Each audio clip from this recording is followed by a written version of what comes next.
this is the type of stuff that she should be breaking on Glenn Beck. I mean, this is like massive. This is a massive story. And Lisa's breaking it. I mean, this is crazy what's going on, what she found. Well, and what's crazy is to me, Jason, is that none of these larger outlets want to cover this. And I don't know. I mean, and I applaud you for your bravery for having me on, because this is treason.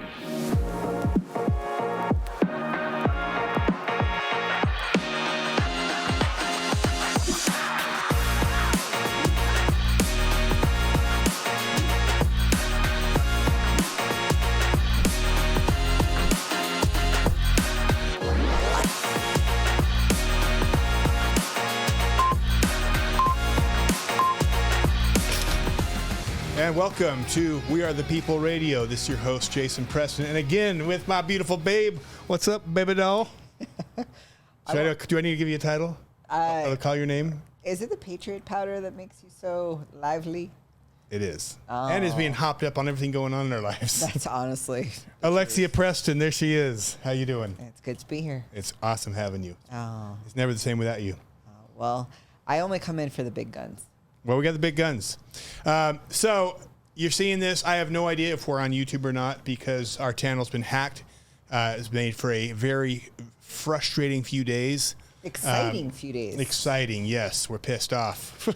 Well, we're not going to stop. Yes, but we are not stopping. We will find you. So anyways, we probably have a new channel up. I don't know what's going on by the time this thing gets out, but just bottom line, follow us on Rumble, We Are the People UT, and on Instagram. And the best thing, please go to our website and you can find us there. Or if you subscribe to our newsletter, we are going to start pushing everything out on newsletters so that no matter what YouTube and what these people do to hack us, we're going to get our information out to people. And they did try to hack our website too. So freak those guys. You didn't tell me that. No, that's what I told you. It's been a stressful few days. Oof. Anyways. It just lets you know that we're over the target. So. Well, there's a lot of targets in Utah. There's so much corruption here. It's like, which target was it? It's turning into a full-time job. Yes. And so today's big. I want to get into it. By the way, please also check out Innovive, our sponsors. I mean, we can't do this. We can't self-fund this stuff. And so it's people like Innovive who kind of allow us to keep doing this, who fund this. We have to pay a team, a studio. This stuff isn't just volunteered. And we really believe in their product. And yeah, we use it. And we were using it way before we even were doing this or needed sponsors. So we used it because we believe in it, because with the water that's going on these days, you should be having your water cleaned. And if you want to help keep the lights on here, please go to the website, donate, buy merch. We have great Patriot powder, great T-shirts. So plenty of things for Christmas, or if you missed the boat on Christmas, I'm sorry, presents. January presents. We got sweatshirts too. Lots of things. Okay, so let's get going. Yes. Because I want to get into it. We have today, she's been with us several times. She's one of our guests, your favorites, Lisa Logan. I want to give her a quick intro, and let's. And this is a show that I think people are going to be very excited about. Awesome. This is one of those shows where, like we do with Chelsea Hope, we say, hey, look what the United Nations, look what these globals are trying to do. And then, oh, guess what? Here's the federal government, the federal plan is, and boom, oh, well, here we are, Utah, doc, checking it all off. So this stuff's unbelievable. So And Lisa does a great job weaving it all together. And I think this show will blow your mind. It really pieces things together in a way where a lot has been happening over the last few years. And this really weaves a narrative together with where it's going and how everything interplays with one another. So, and I know we keep putting this off, but this is, to me, why this is important, because our whole thing is focusing on Utah and what's going on in our backyard. And it's not just what's happening in our backyard, but it's also people in our backyard who are doing big things. So this story is significant to me for two reasons. One, because it's massive as far as what these globalists are trying to do. It's a massive part of their strategy, and it's happening in Utah. But two, the other reason this is big to me is Lisa's breaking this story. Like, this is not something that that she read, that she found. Like, Lisa broke this story. She put this together. So we have the most incredible people in the state. Lisa's one of these. She put this together.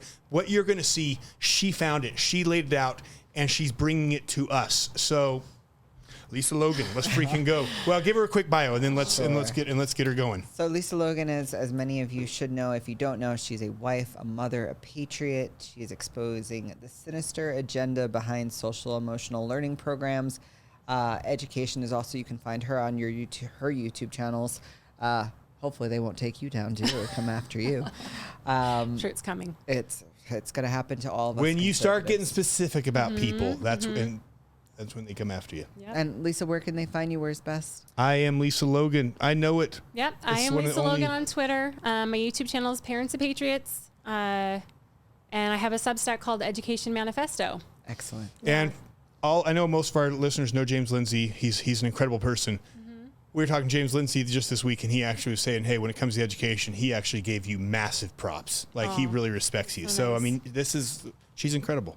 I think we learn from each other, right? All of us are just working across boundaries and states and just trying to help get the word out. Yes. Yeah. All right, Lisa, let's freaking go. Let's share with our guests what you have discovered, because it is amazing. Like, this is awesome. Like, this is a treat for you guys. And it's horrifying at the same time, right? So I don't know how I came across this at first, but this is called the Federal Plan for Equitable Long-Term Recovery and Resilience. And I discovered this coming out of, I'm going to give a short history, right? This was born out of the pandemic. So all these interagency groups were working together. They're like, hey, this is a perfect opportunity with this crisis going on. They were given the task to facilitate the recovery of the nation from the pandemic, as well as the country's resilience for future crises to come. So they're like, well, what if we took the word resilience and changed it, right? And then say, well, the conditions required to do so require all these things. And then they completely changed the way that government is funded. And they did it in such a way to make it so that all of the recommendations they make, there's 78 recommendations, they touch every single sector, and it's going to make the changes that the UN, the WHO, the WEF want in our society. So I'm gonna just say, beyond this show, I've put an article out about this. You can find it. It's going to be published at the Liberty Sentinel, called "The Sneaky Federal Plot to Turn Your Kid and Your Community Towards Communism in the Name of Resilience." And then there's a YouTube video that expounds on what we're covering today. So you can go ahead and check that out. Surveillance center, no resident goes unwatched. Hundreds of millions of cameras are installed all over China. We have algorithms that automatically recognize certain behaviors. If someone isn't wearing a mask, for example, we immediately detect this wrongdoing. No one can escape the camera's gaze, even when taking out the trash. In the wake of the COVID-19 pandemic, data collection has ramped up even more in China. Health authorities use apps to try to identify infected individuals' potential contacts. Deng must scan a QR code with an app before entering the gallery district.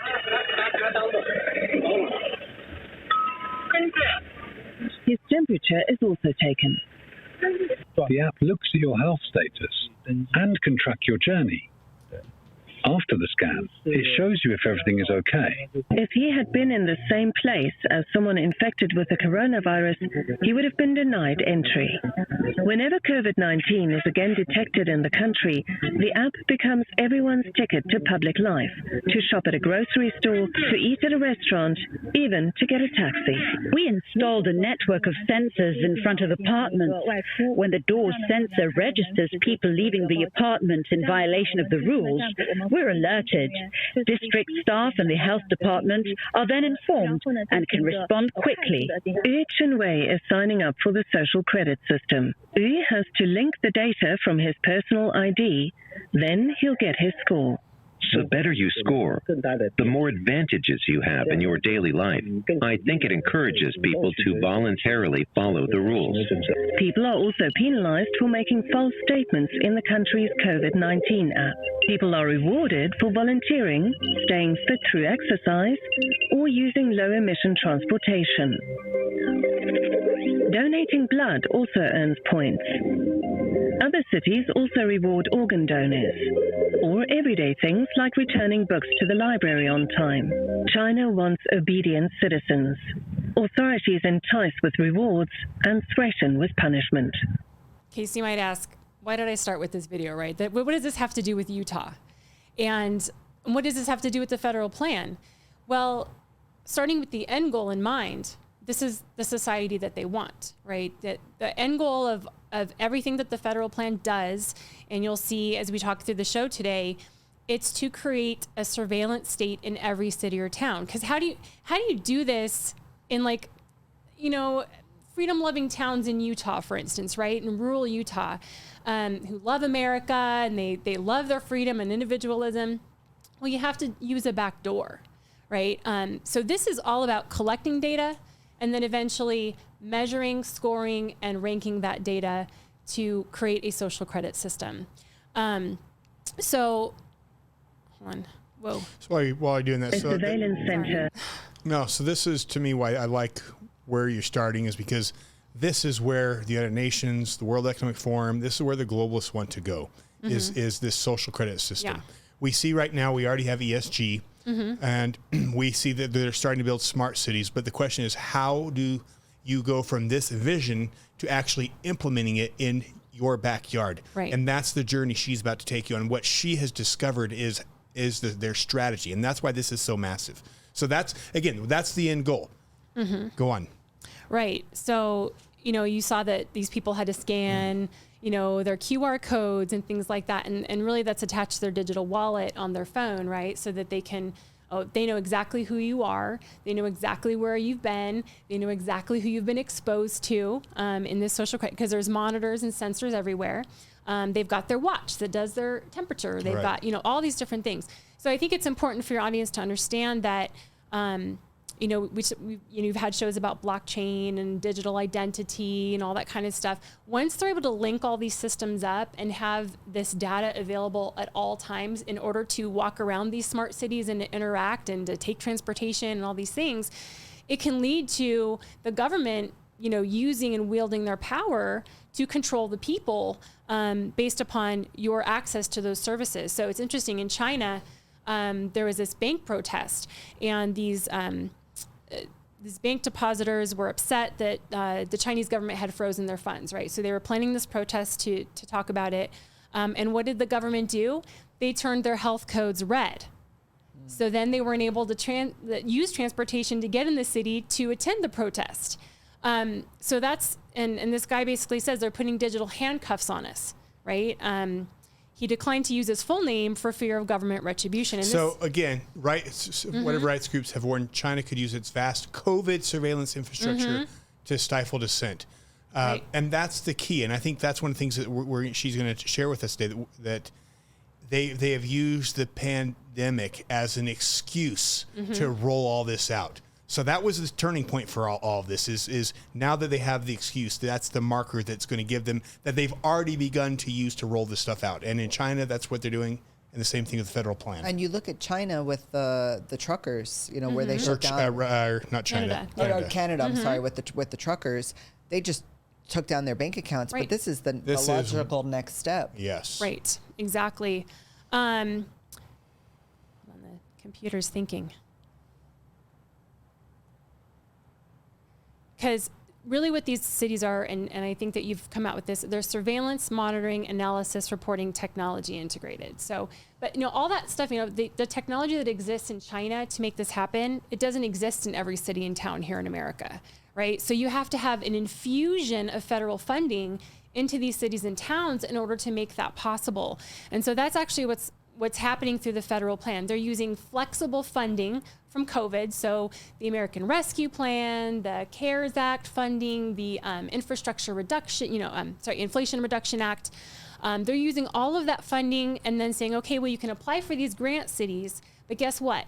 There's going to be strings attached, and you're going to have to change this in the environment sector. You have to measure climate change. You're going to have to change this in transportation. You're going to have to install this in your city to make it more resilient, right? So they're taking the word resilience, just like they're taking the words well-being, health, equity, flourishing, thriving, you name it, right? And it sounds nice, so people kind of put their guard down, but what they're really doing is instituting communist policies through these words. So this is just an example. And it says in here that increasing the complexity of the healthcare services and the volume of data being generated, thousands of terabytes per year. So they want the wearable devices, all of it. Welcome to the city of the future, a smart city that knows everything about you, from how you like your coffee to whether you've broken the law, or even if you've grown a beard. While the smart city we're about to tour doesn't exist yet, all of the parts do. They're all components of real projects happening all over the world. Put them together, and this is what life may well be like in the not-too-distant future. You go to work. Your office building knows exactly who's coming and going and what they need, thanks to thousands of inbuilt sensors collecting data. Wherever you sit, the lighting will adjust to suit your preferences. The building will even recall your regular coffee order. On your way home, you pass lampposts laden with sensors and HD cameras that monitor and record the world around them 24/7. Air quality and traffic flow data tell you the quickest and cleanest route and alert emergency services to accidents. You also regularly update your doctors using data sent directly from your smartwatch. They analyze it and prescribe personalized drugs and supplements that are quickly 3D printed just for you. You go to bed, but the sensors in the street never sleep. They're busy policing antisocial behavior, identifying people smoking in unauthorized zones, or throwing rubbish from high-rise buildings. While much of this might sound pretty idyllic, it is not without issues. Smart cities go hand in hand with gathering and storing huge amounts of personal data and using it to control city life. For governments keen to control certain populations, this is an incredibly powerful tool. Every moment of your daily routine can be tracked. Anyone with access to this data can find out where you live, where you go every day, the places you visit at night, and who you're with. This data can be used by people with far more nefarious aims than making you the perfect soya latte. You could leave your phone at home, but with advanced facial recognition CCTV in the mix, authorities can easily keep tabs on you. In places like Xinjiang in China, where growing a beard can already get you reported, this is a frightening prospect. So, are the benefits of a smart city worth giving up privacy and freedom for? Can governments and corporations be trusted with such huge data sets on all of us? What happens if there's a mistake in the system? Or you want to overthrow the system itself? Yeah. Good question. Good question, especially when we live in a time when the justice system says that the biggest terrorist threat to our country is Christian nationalists, is people who showed up at the January 6th. Sorry. I'm so sorry. No, I mean, yes, that's what people need to think about is what happens when your children say, you know what, this is too much control. And this is not the type of world we want to live in. And all of a sudden they become the terrorist. Mm-hmm. All of a sudden, you know, again, and people need to be thinking about this, where this is going. It's clearly not and to safe. The people, we do get a lot of feedback on the other end. Oh, you're just being paranoid. You know, whether it's the Michael Yon video about the border or what's going on in the state, people that want to hate on this say you're just paranoid. They say this is far-fetched and, you know, we just need to get a realism.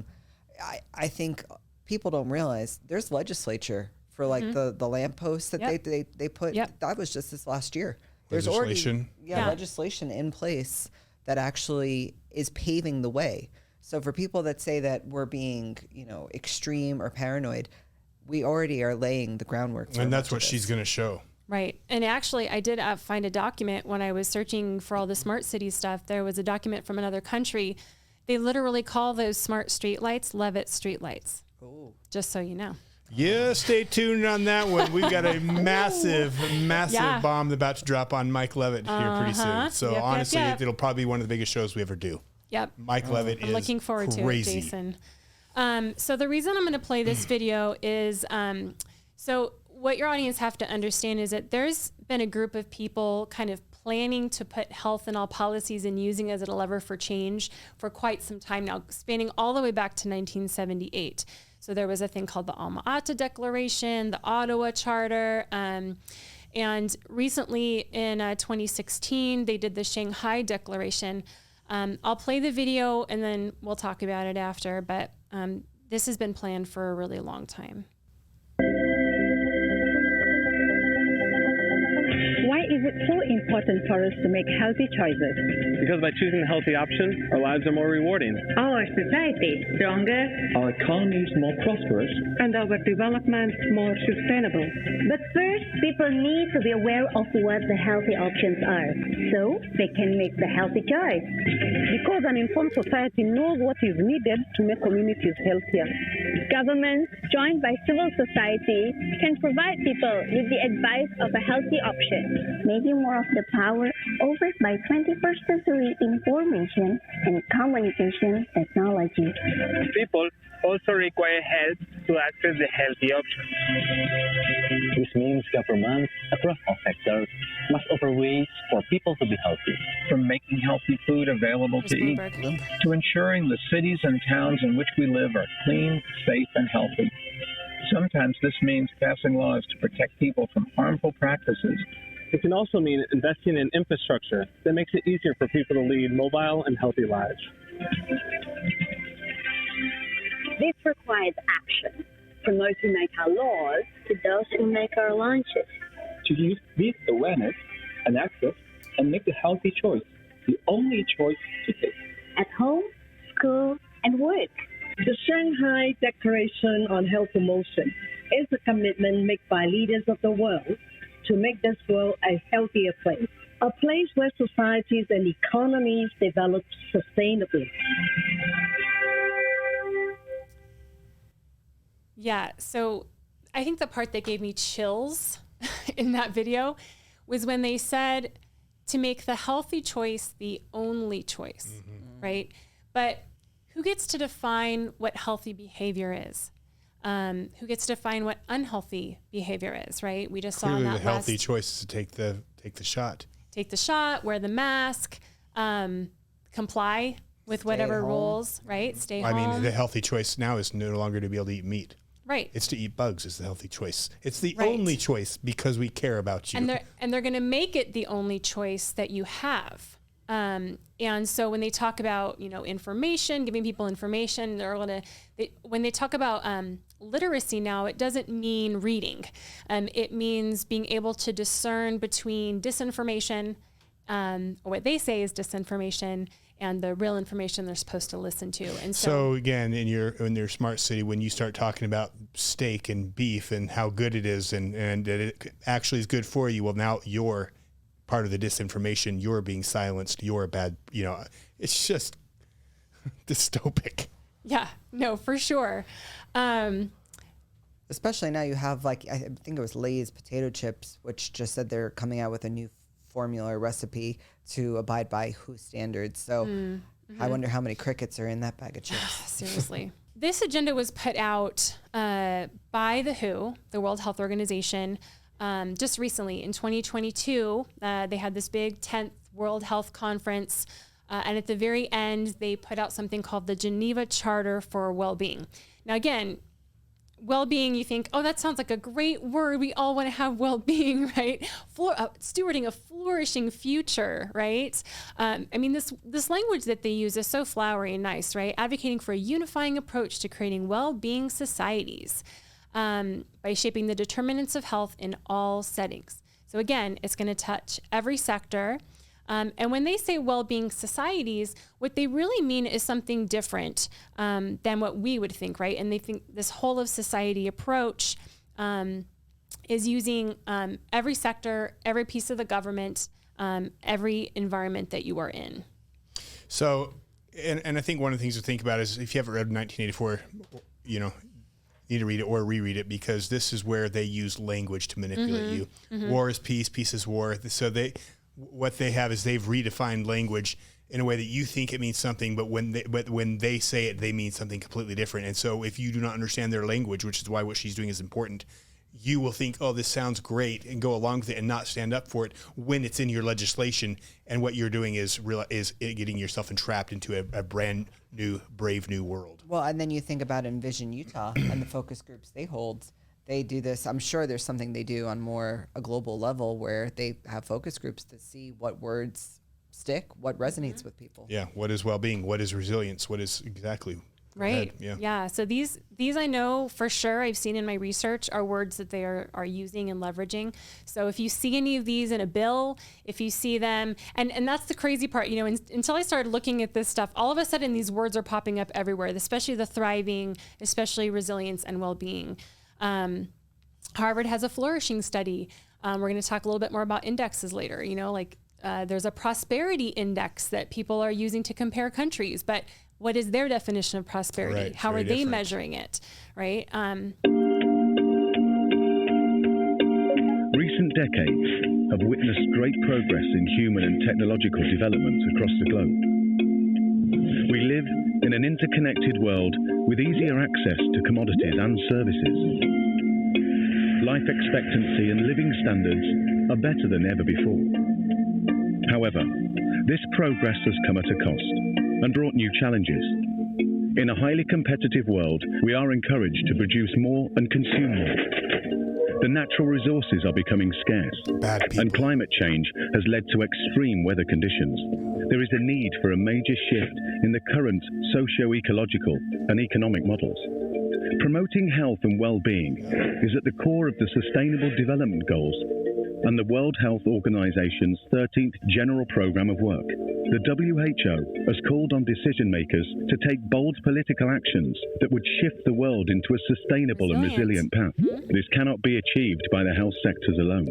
The benefits are multi-sectorial, and investments need to be made by all propaganda. sectors. Greater political commitments are needed by the highest levels of governance This is and by fascinating. all Hope you're partners following across this. borders to implement the required sustainable change to promote health and well-being. Here are some ways to get started.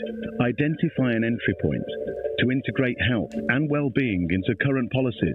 For example, solidarity, social cohesion, gender equality, equity, or leaving no one behind. This will integrate approaches and together form a platform for change. Then identify a champion to support the policy orientation. This can be at the highest level of the governance or at the local level, such as a city mayor. The process for developing policies and ideas to support it needs to engage all sectors, stakeholders, and people at every level. To implement the policies effectively, a supportive governance structure should be in place to enable strengthened legislation and reduce health risks and promote health and well-being. Share knowledge and build networks to address relevant public health issues. Transformative and collective efforts will be needed to ensure that we can reach the goals set in the SDGs agenda. Back now for our health and well-being. Yeah. So.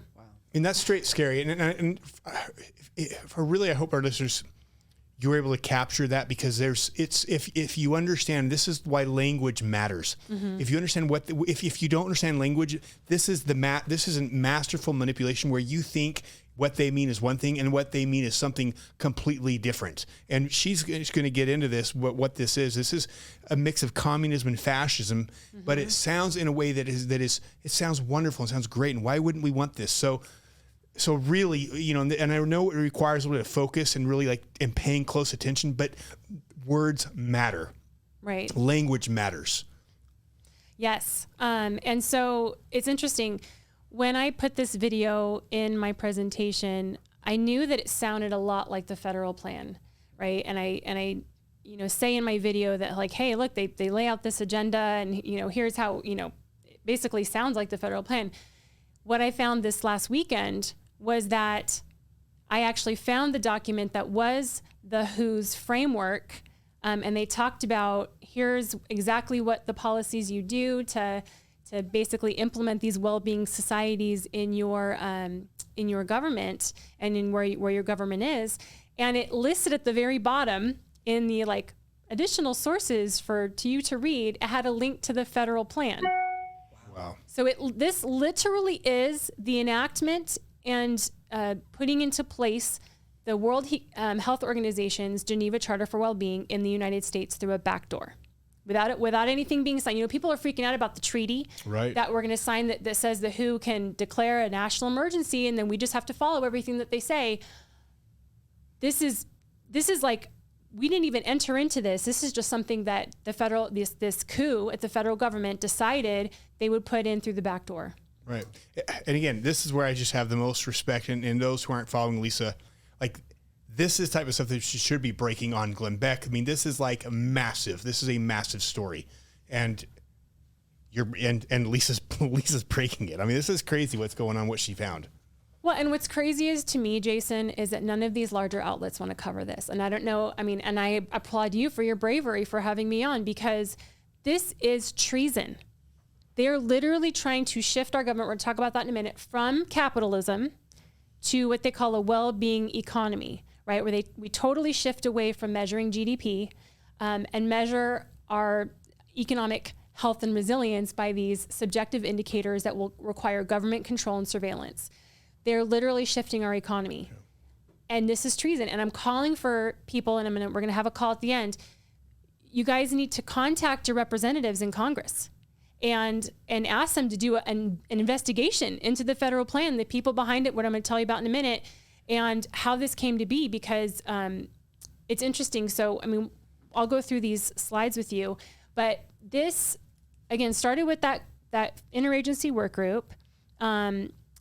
They got 35 plus agencies together. It's now been ballooned to 45. That now it's being housed under the Department of Health and Human Services. We'll talk about, you all know who it is. If you know who the Secretary, Assistant Secretary, Richard Rachel Levine, right? That's their champion. Right. So I don't know it's whose champion that would be, but. Right, it's being housed under there. But that's the crazy part, is this video literally told them what to do. And that's what I found when I found that document this weekend, is yes, they did. And so, they found in that video, they said, find an entry point, right? Well-being, leaving no one behind, equity, of course, equity, because we're in the United States, right? This is hugely being manipulated. And it used to be that equity meant equal opportunity for all, right? Everyone has the same opportunity, but now it means equal outcomes, which mean that they have to gather all this data, disaggregate it by race, and all these other, things like, are you a minoritized group like LGBTQIA plus? And then they say, well, there's disparities in outcomes, and therefore this just is more evidence that America is systemically oppressive, and we need to tear down these systems and institutions and make things more equitable. Right. Communism. Exactly. 100%. So they used equity and, of course, the word resilience, because we're fostering resilient economies. They had identified their champion. We just talked about the Office of Assistant Secretary of Health, Admiral Richard or Rachel Levine. And obviously it spans across all these agencies, FEMA, U.S. Department of Health and Service, CDC. I mean, again, 35 and now it's 45 now. And then they had to implement these policies. They have to have a supportive governance structure. So that's when they created the federal plan and the 78 recommendations that people now have to follow if they take this COVID funding. So again, it's also called the ELTRR, because it's a really long name, or the federal plan. Okay, so track with us to our listeners. This is this now what she's going to get into is she kind of talked about overview what they want to do at the international, the global level. Now this is the federal plan, the way they're trying to execute it here in America. And again, we're getting into some technical things, but if you want to understand what's going on in the world, what's happening and how we're losing our freedoms and how they're going to do it, you have to follow what she's laying out here. And so again, stick with us. I promise you, this matters. It's fascinating. Go ahead. Awesome. So the federal plan was actually, so after they formed that little work group, Becky Payne talks about it in my video on YouTube, but she says, she was with the CDC for 20 years. Oddly enough, she's now heading up the same foundation that came up with these vital conditions, which is Rethink Health the Ripple Foundation. And they did that in partnership with Robert Wood Johnson Foundation. So she called these guys she knew, Monty Roulier and Tyler Norris of Wellbeing Trust. And they gathered 100 plus contributors, and they came up with this document called Thriving Together. Thriving Together. Again, another word, we think thriving is a nice word. But that one's way more explicit than the federal plan. If you look it up, you can actually look it up on thriving.us. And they are much more clear about what they're behind and what they're going to do. The federal plan dumbs down the language a little bit and makes it less radical. But the federal, and she says it in the video, that the whole reason that the Thriving Together Springboard was created was to lay the groundwork for the federal plan. And they're literally borrowing everything, including the vital conditions framework, which is this wheel right here, from it in order to institute its recommendations. So you see there in the thing, it says belonging, civic muscle, thriving natural. We'll get into those in a minute, but those are all, this framework's based upon the social determinants of health. And do you know what the social determinants of health are, Jason? Well, is it all these little issues right there? Well, the social determinants of health are actually, so they're the conditions that people live and work and thrive in. That's what the CDC and the WHO say, in order for them to be healthy. So we used to measure health based upon absence of disease, right? We'd say, okay, well, and if people weren't healthy, our health promotion efforts focused around, say, saying, campaigns to combat obesity or substance abuse or anything that we know for sure has bad impacts on people's health. But now they're focusing on a larger environment of what it takes for people to experience health. So that means, we need to provide great housing for them, and we need, good transportation and meaningful work and wealth. So these are all belonging and civic muscle. And so these are all going to be ways they're going to put communist policies into every sector. So in other words, they're using the need to make sure everyone has access to good health care to impose basically communist society, because all of these factors, whether it's belonging, whether it's transportation, whether it's, your financial, your finances, everything is part of your health. And so because everything's part of your health, therefore the government has found a reason to put their hands in everything. Right. Because they have to promote health, right? Health promotion is now all about all of these things instead of, letting people decide their own individual health choices. So really, these are the Sustainable Development Goals, rebranded. And the problem is, and you and I have talked about this on the show before, Jason, the United Nations believe that the needs of the collective usurp the needs of the individual. And so when we talk about these things, and the type of economy that they want to produce, right now, America's capitalist, right? So we have an economy that's driven by private ownership and supply and demand. And, they used to say that, GDP is great because, and it's not always perfect, right? But if people have wealth, they're able to participate in the economy, right? They're able to buy things, which increases demand and supply. And so when we say we're measuring our economy by GDP, what we're saying is more people have the opportunity to buy goods and experience the benefits that come with that. Whereas in a controlled economy like communism, a central government authority dictates the level of production, right? That's allowable. The prices that may be charged for the goods, the cost of labor, so they can say, hey, business owner, you need to have it as your minimum wage at it's all these ways, again, that they're just trying to say, well, you need to have a high minimum wage and you need to provide housing and you need to do all these things. Because really what they want is collectivism, right? And to take away our individual freedom and rights so that the government can decide what is healthy and what is a good economy. We had a measurement and learning meeting that begins to apply a racial justice and intergenerational lens to our national measures for well-being and thriving. That truly included a diverse group of people from the grassroots to the grass tops. If you think about the WIN strategic priorities, they really reflect action across this. So advancing racial justice, advancing a shared movement for thriving together, leveraging the springboard that many of you helped to create as a framework, advancing the WIN measures for equitable recovery and resilience, advancing an equitable economy, advancing mental health and well-being, and addressing COVID inequities and resilience in the context of COVID. Leaning into that as a stress test that can help us create a better system, a new system.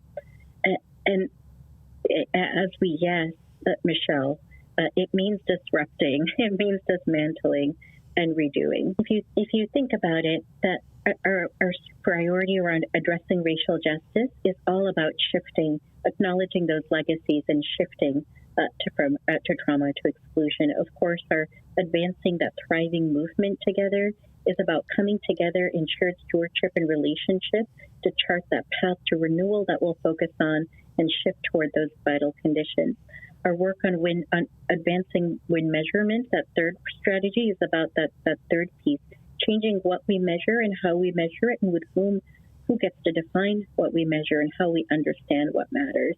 And as we think about that, we need to shift, of course, the context of our economy from an adversity economy to a well-being economy.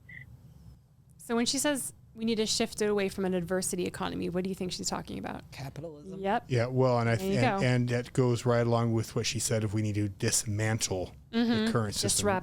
Disrupt, and literally she said dismantle, capitalism.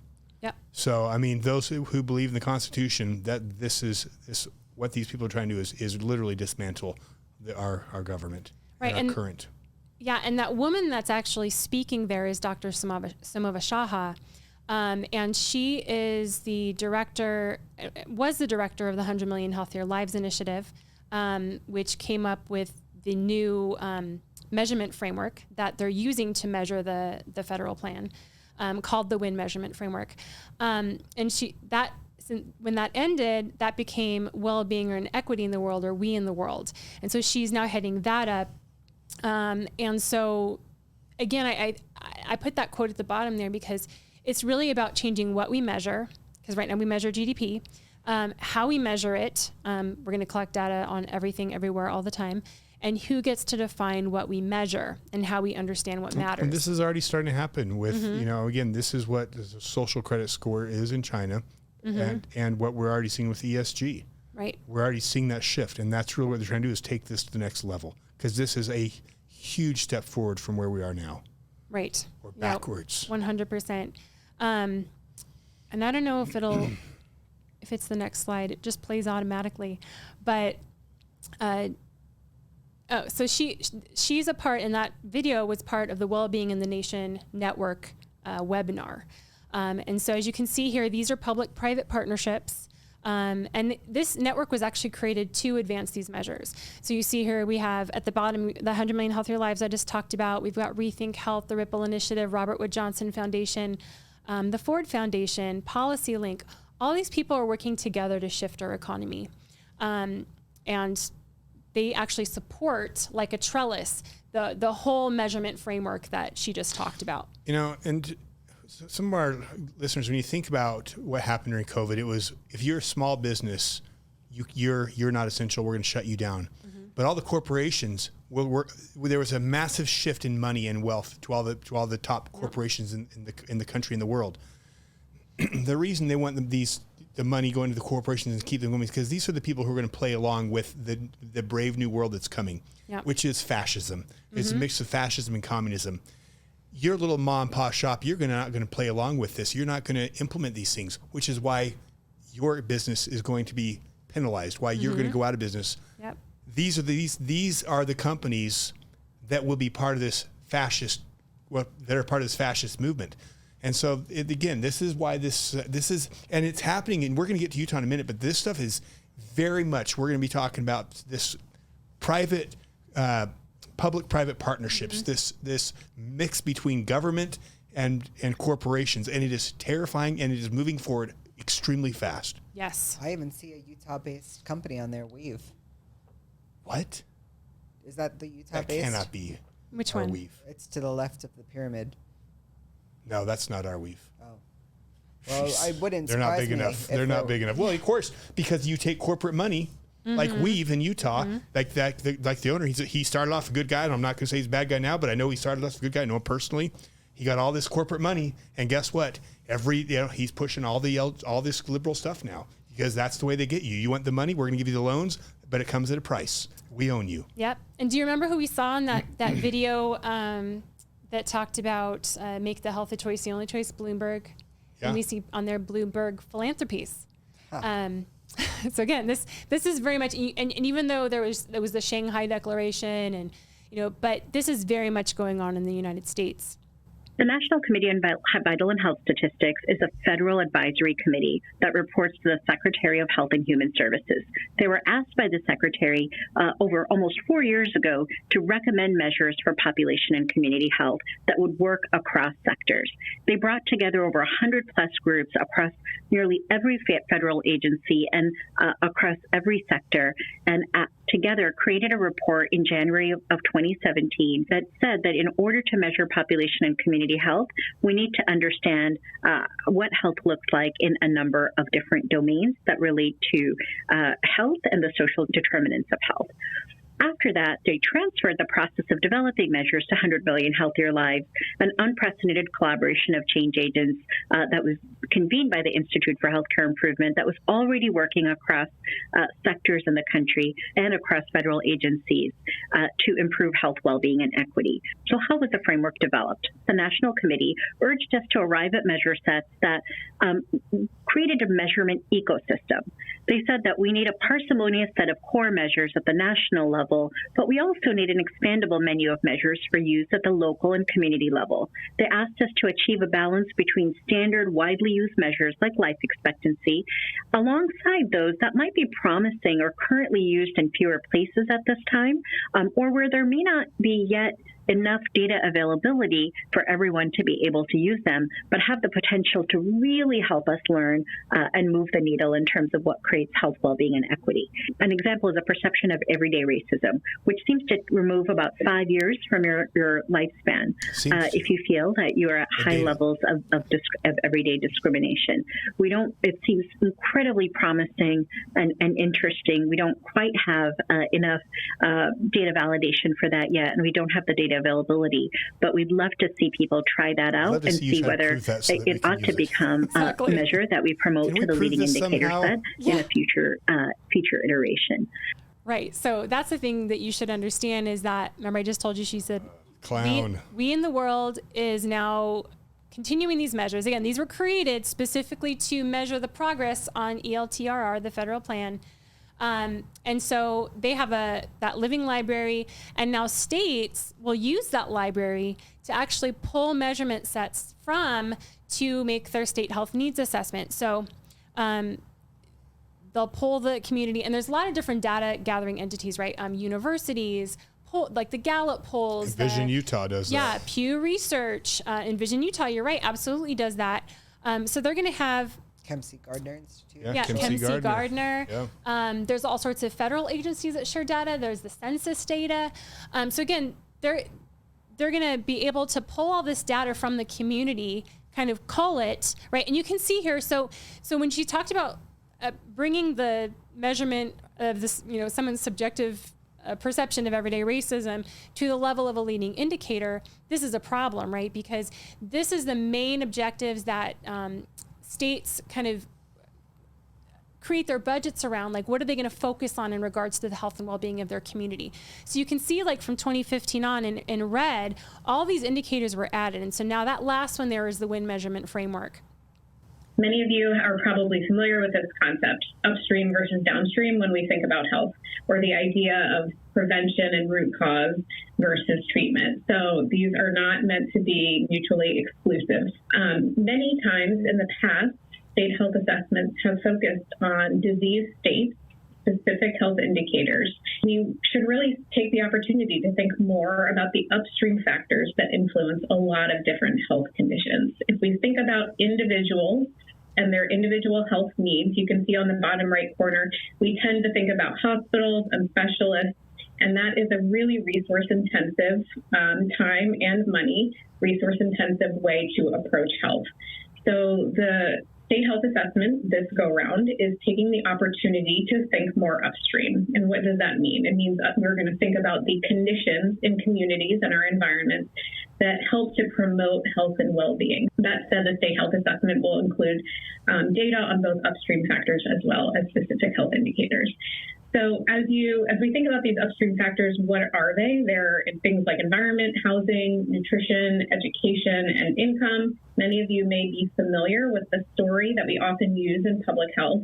to kind of explain this upstream versus downstream scenario. So I'll share that story briefly. Imagine a large river with a high waterfall. At the bottom of this waterfall, hundreds of people are working frantically trying to save those who have fallen into the river and have fallen down the waterfall, many of them drowning.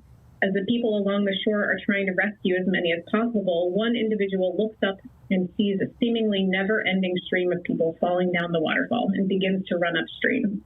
One of the other rescuers hollers, "Where are you going? There are so many people that need help here."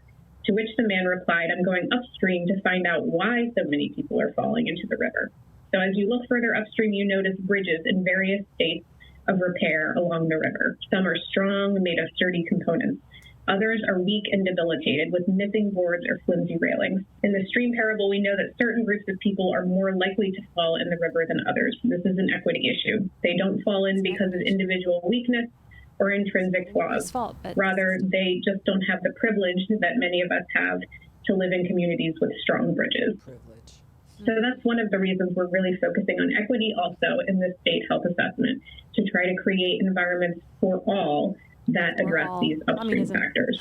So that's another reason that we're using this vital conditions for health and well-being framework. They're very similar to social determinants of health as the framework for the state health assessment. It addresses these upstream factors, the environments that enable us to be healthy and well. And those are the things you'll see on the vital conditions framework graphic on the right.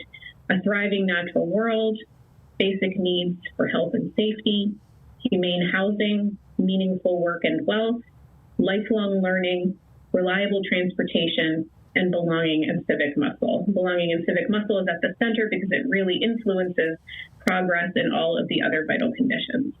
Another reason we chose the vital conditions framework for the state health assessment is because the federal government is moving in the direction of using the vital conditions framework.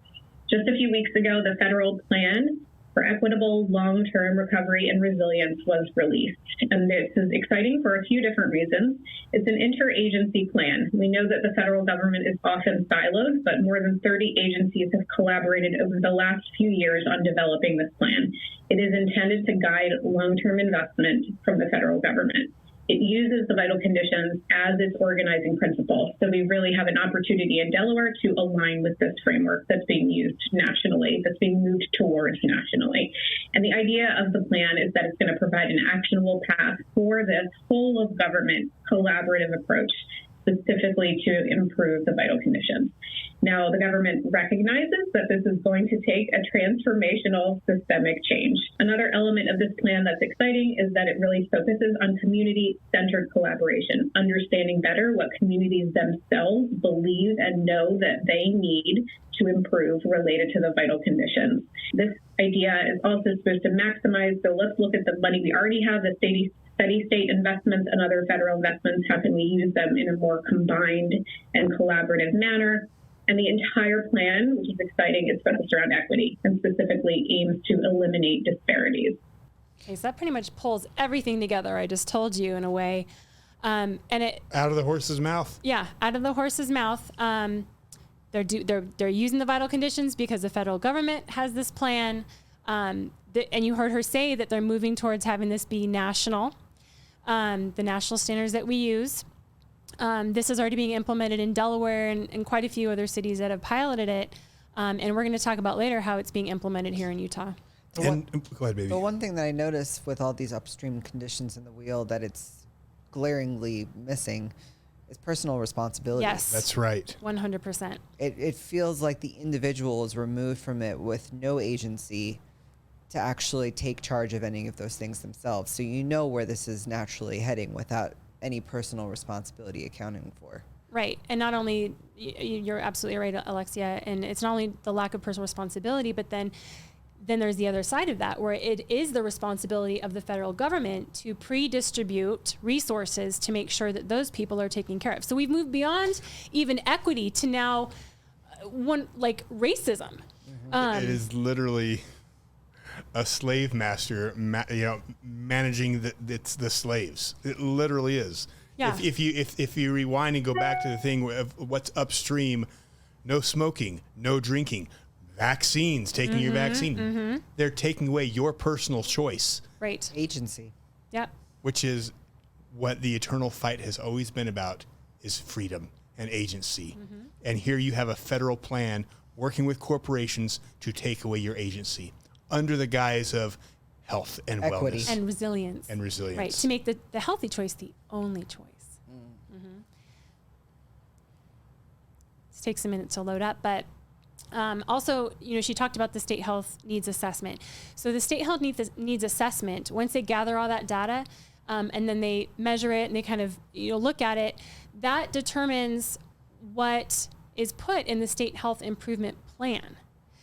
So that is literally then the direction your state's going based upon this data collected and the disparities and all that, and trying to get it equitable. That's how then they create policies that enforce this.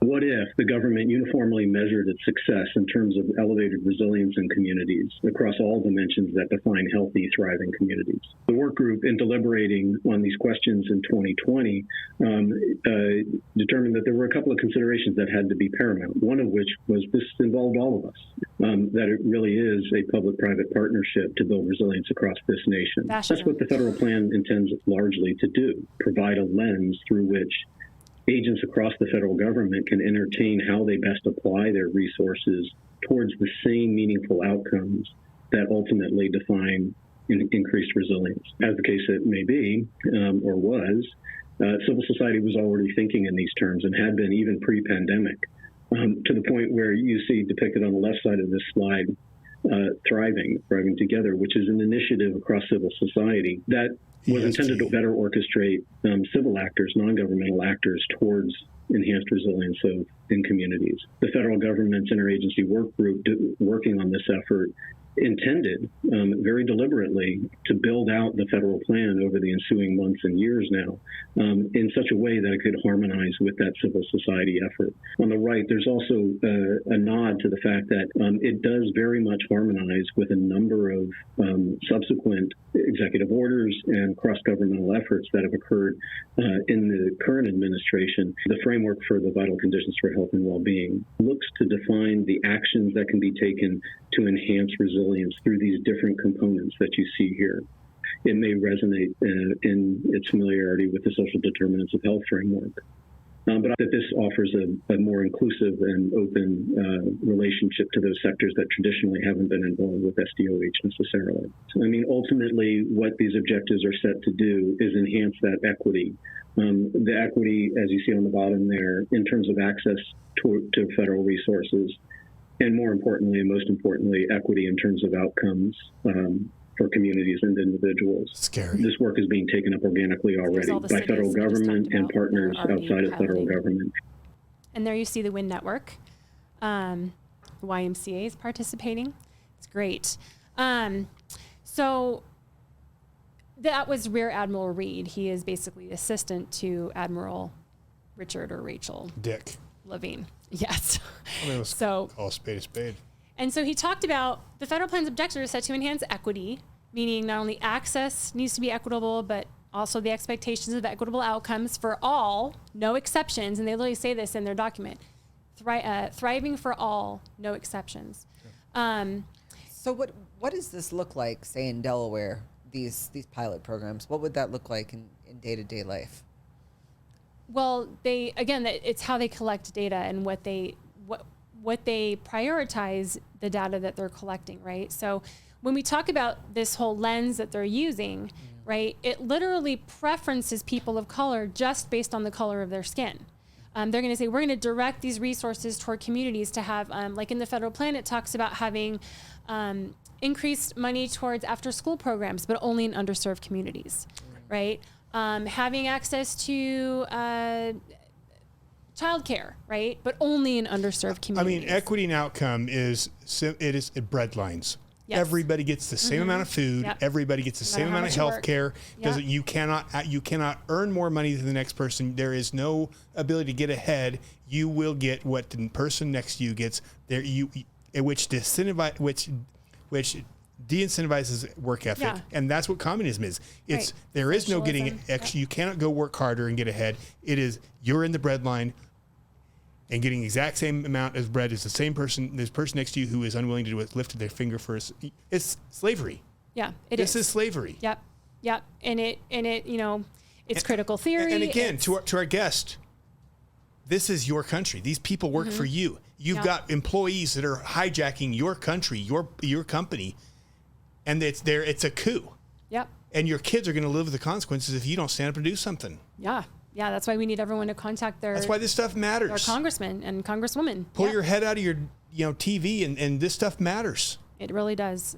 Jason, you're so right. And they do. They talk about all people and places thrive without exception.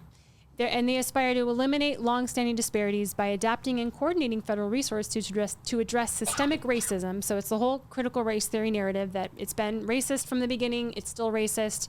They can't get ahead. And I think that's actually offensive to people of color, right? Like, again, it takes away their agency, that they have no control. They just are living in this society that's going to keep them down, right? And so it's the federal government's job to make everything right. And that's what Ibram X. Kendi said, right? He said, we have to fix past discrimination with present discrimination and future discrimination. And that's what literally this is, the federal plan is.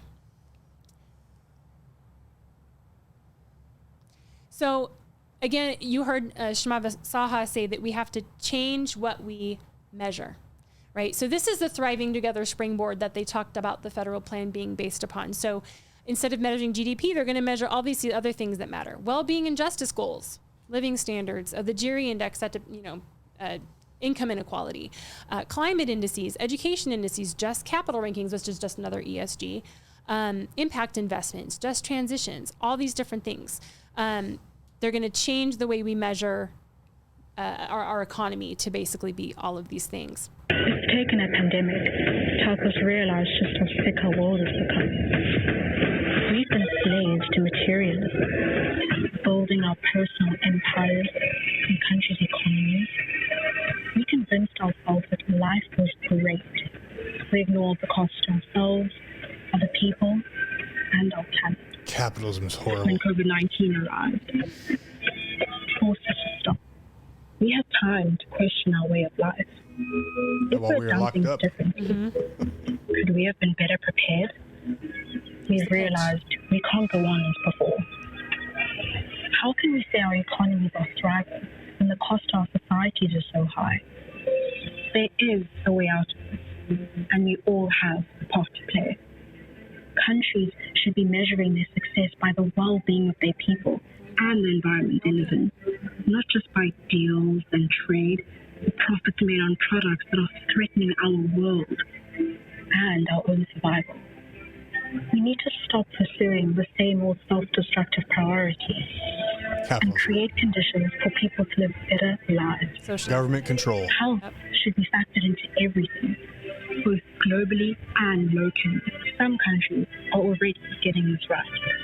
Bhutan has a gross national happiness index, where indicators such as living standards, community vitality, and psychological well-being drive a more meaningful and sustainable way of life. New Zealand has a well-being budget, which uses human health, safety, and flourishing to assess the success of its policies. The UAE's happiness agenda ensures the government prioritizes happiness. Communism will make you happy. Policies, while The some government- and other modern countries have adopted a health in all policies approach. But more of us need to come together and hold each other accountable to promote better living and turning it into real action to transform our lives. There's the promise. COVID-19 has cost the world dear, but it's also given us a chance to change the path that we're on and create the future we want. Give up your freedom. You'll Right. be happy. You'll be great. So that was a World Health Organization video. Doesn't it sound a lot like those indices we just talked about? Yeah. Weird. So that is basically what, I mean, they used COVID as a way to get health in all policies. Again, never let a crisis go to waste, right? It was a perfect opportunity. And you heard her talk about all these different indices that other countries measure. And there's actually a well-being economy government alliance that spurs out of the Wellbeing in the Nation network that I showed you. And they use these indices or are trying to force. So Canada's a part of it now, New Zealand, and now they have a well-being budget, right? So taxpayer funded, I assume. yeah, well, yeah, exactly. They're using the funding from the governments to say, well, we have a well-being initiative that you have to follow. So all your budget items, you know, people who are submitting their budget items in the Congress and governments there have to conform to those. They have to say how it promotes the well-being of society, right, according to their standards. So this is where America's heading, and this is where not only our federal government's heading, but local economies as well. And what they're going to do is that all that data that they gather, they're going to measure by all these different indexes, again, that sound really nice. The prosperity index, they're actually involved in ARC, which is interesting to me. That's scary. Yes, so they have a thing I told you where they measure nations against each other. They're using these information called the Cantrell ladder. The school health index, the CDC is using to push the WISC model in schools. When we talked about the whole school, whole community, whole child model, well, they're going to create community schools, and all of this is baked in. In fact, the opportunity index is started by the Forum for Youth Investment, who were part of the whole child design policy that I said was going to use that whole framework to push community schools into education.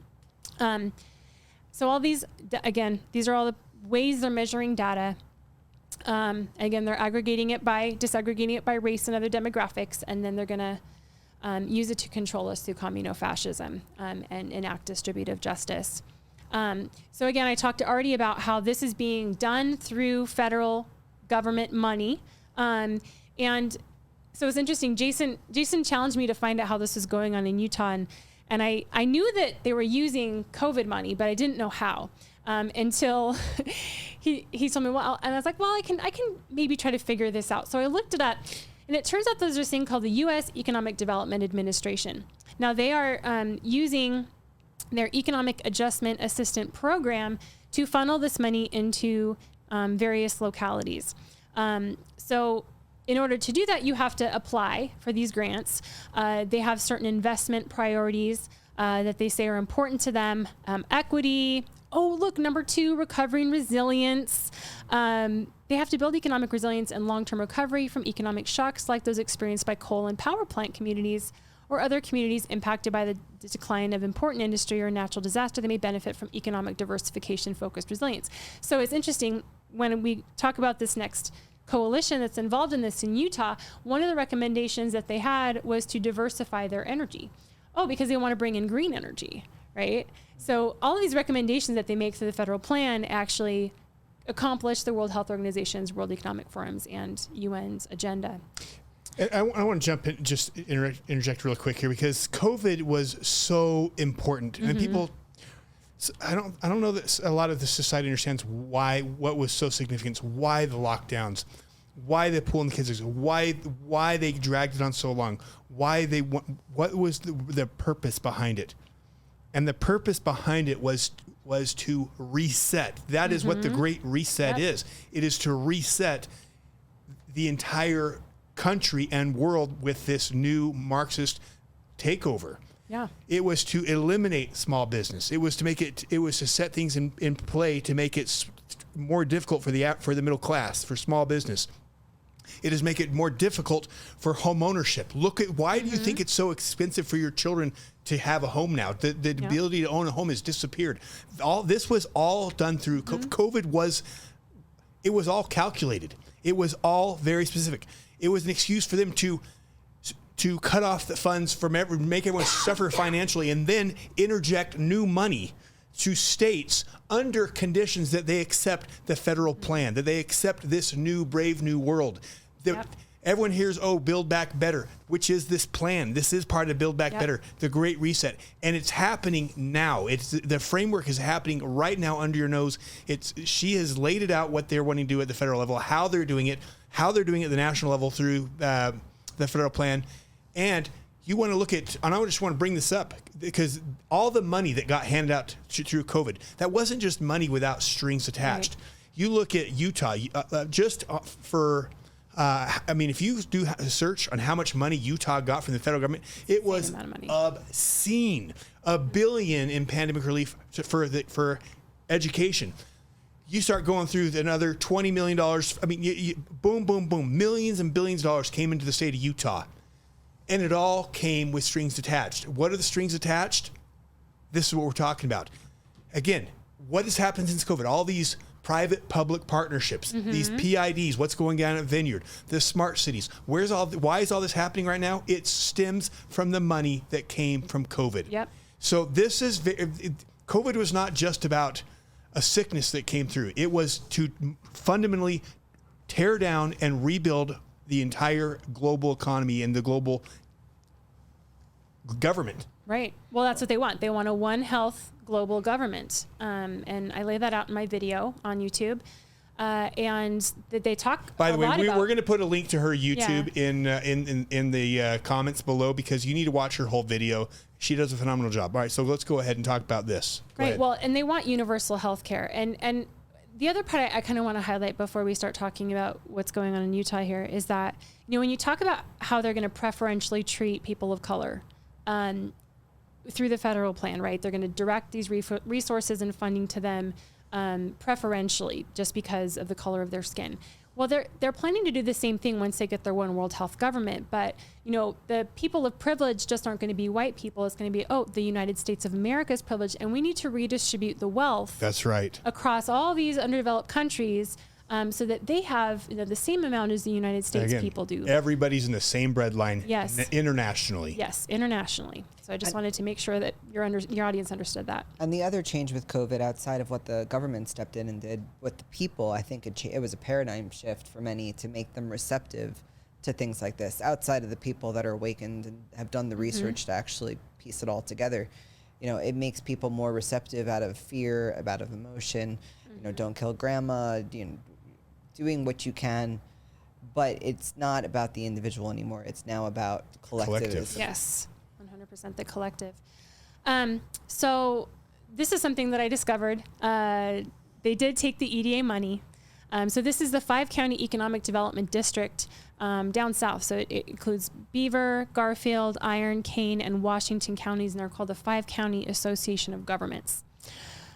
This is scary because I've been on more the education side and just now kind of getting into the smart city side and the special districts and all that stuff that I know you've talked about on your show, Jason and Alexia. And what's scary is, so the special districts can, they basically are unelected governments, right? So, you think you have representation where you can go and express your grievances to your government or your local district or whatever. No, that's not going to happen in an economic development district because these are specially created. And it talks about here how you create an economic development district, and that is existing right now here in southern Utah. And so these regional governments, and this is very important because you understand what's going on at Vineyard and with their mayor, Julie Fulmer, which people should be up in arms. If you're in Vineyard and you're not paying attention to what's happening in your city, it is absolutely alarming. But it is forming these form of governments where it is part. First off, they changed the boundaries.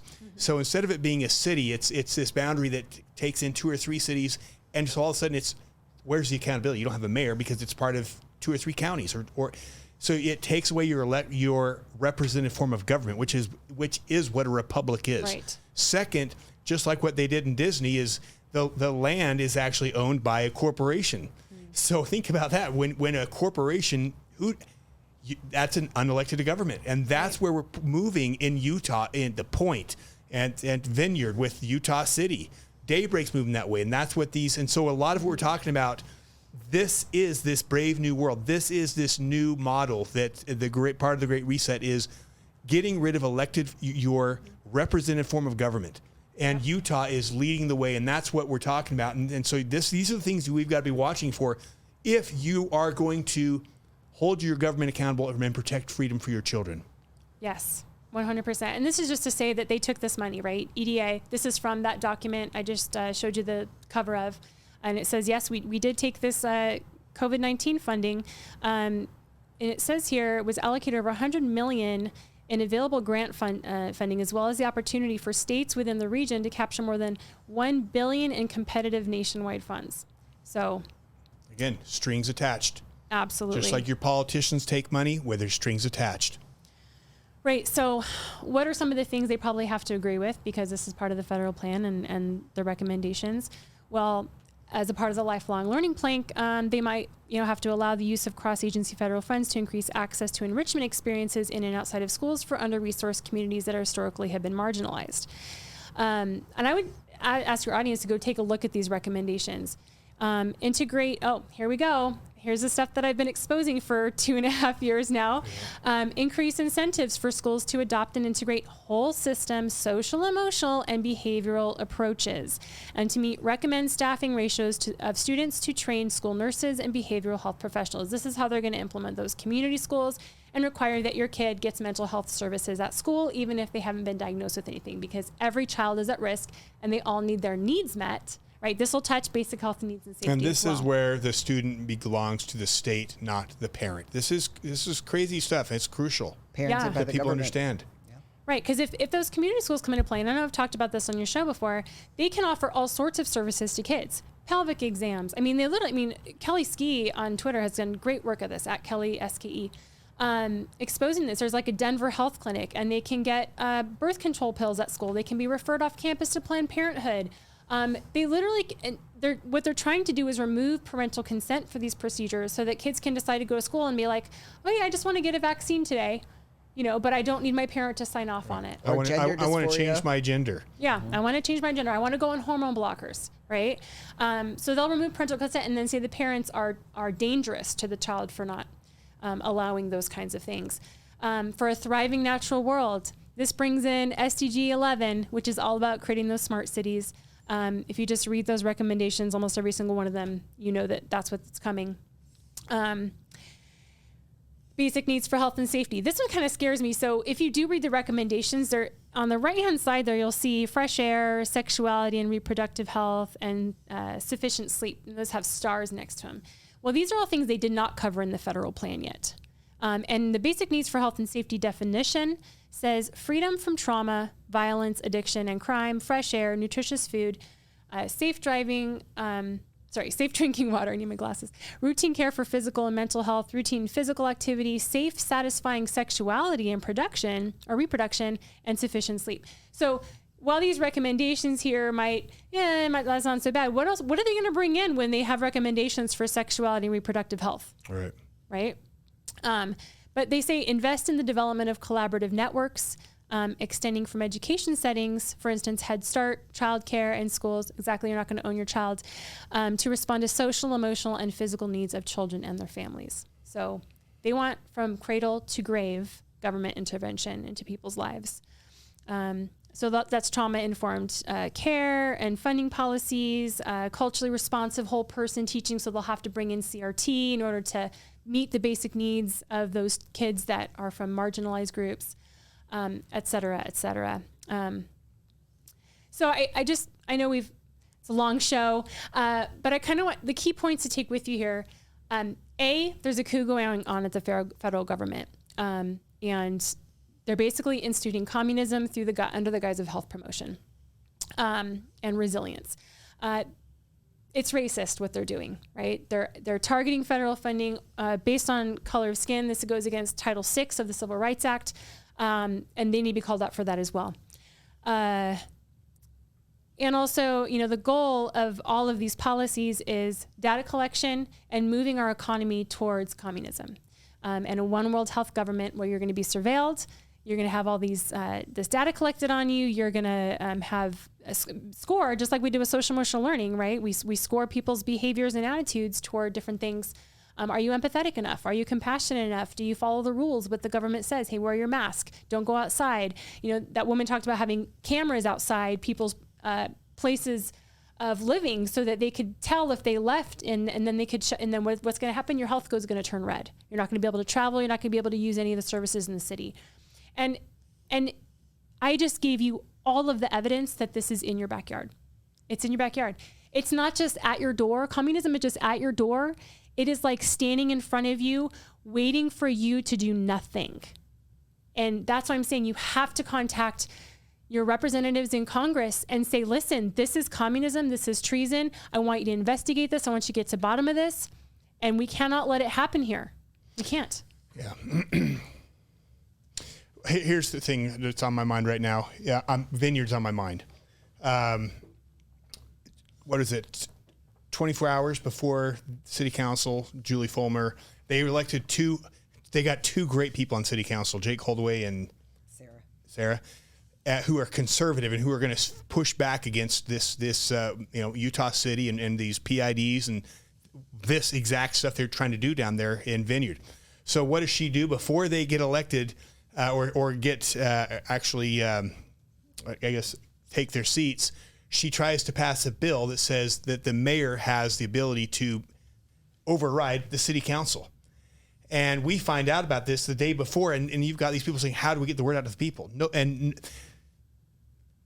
this is crazy. This is going on in our backyard. This is crazy going on in Vineyard. If you're in Vineyard, I mean, this is not just Vineyard, but if you're in Vineyard, you are in a straight takeover. You have got to figure out what's going on, and you've got to stand up. But this isn't just Vineyard. This is, again, the point. This is happening everywhere in Utah, and a lot of it is tied to all of this. Do some research. We have to do a show on the COVID money, because Utah took insane amounts of COVID money. I think it may have been like, I don't want to say on air, but I know it's if it wasn't the most, it was like some of the most amount any state took, and it came at a price, and that price is selling us out into these globalist programs, and that's why we're implementing all these things. So. And if you go back to the earlier video you showed towards the beginning of the program, where you install the champion, that's not just the ambassador on the federal. Said the mayor. Yeah, it goes down to implementing it on the local level through your local governments, through the mayors.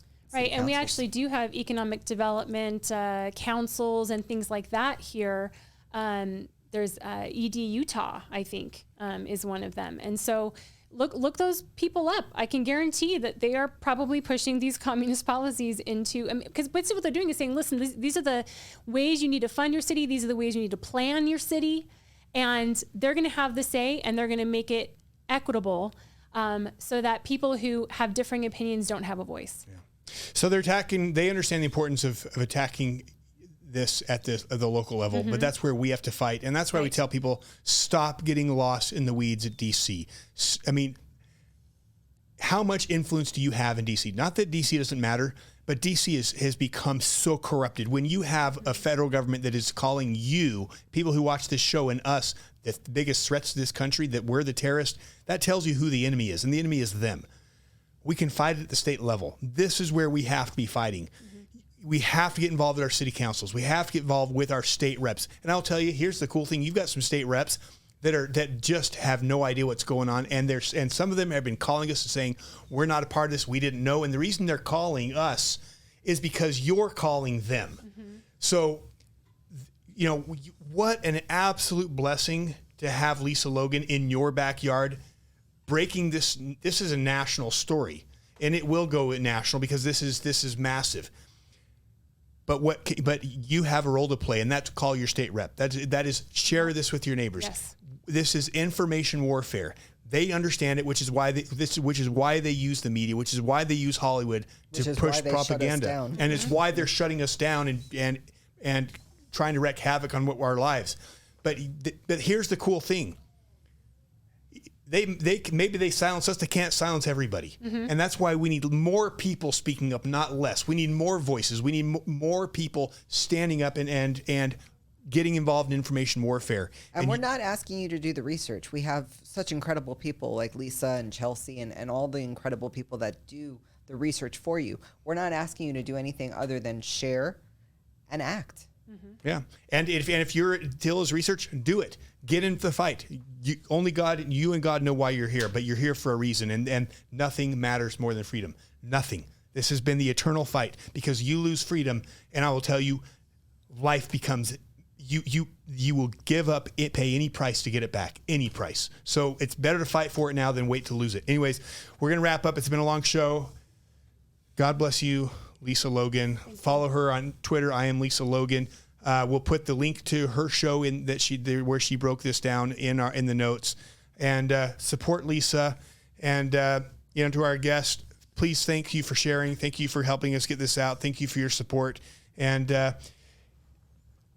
take a deep breath. ID22. What an amazing time to be alive. Honestly, what an amazing time to be alive, and what a more amazing time to be awake, to see all this stuff happening. And even better, how awesome is it that we get to play a role? We're not sitting here, zombies. We're actually able to shift and be a part of God's army in fighting his fight. And that's what this is. So anyways, God bless you guys. God bless America. And Man, God bless Utah. We sure need it. This state's out of control. Yes. So thank you guys, and thanks for watching.